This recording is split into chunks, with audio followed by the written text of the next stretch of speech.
நிறைய குளறுபடிகள் நடக்குதுல்ல சார் உள்ள? இருக்கு. அப்படியே ஆரம்பிச்சு இங்க ஒருத்தங்க சேர்றாங்க. பெப்சில உள்ள தொழிலாளர்களே சம்பள பிரச்சனைங்க இருக்கும்போது, இங்க புகார் குடுத்து அதுவே வாங்கி குடுக்குறதுக்கு அவ்வளவு பிரச்சனையா இருக்கு. அப்போ நீங்க சங்கம் ஆரம்பிக்கிறீங்க, தொழிலாளர் சங்கம். அவனுக்கு நீங்க சம்பளம் குடுக்கல. யார்ட்ட சார் போய் புகார் குடுப்பான்? யார்ட்ட குடுப்பான்? உ அ இப்ப என் மேல மிஸ்டேக்ன்னு என்கிட்டயே புகார் குடுத்தா நான் எப்படி இது பண்ணுவேன்? அது அது நடவடிக்கை எடுக்க முடியாம முடியாது.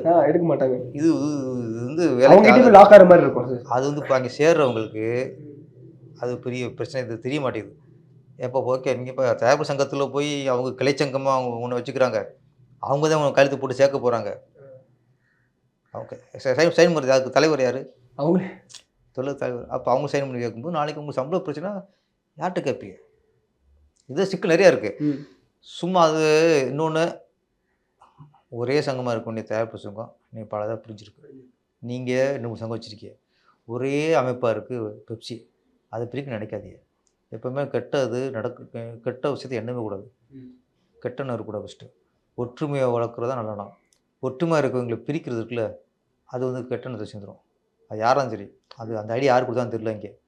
இது மிகப்பெரிய அவங்களுக்கே வீழ்ச்சிய குடுத்துரும்.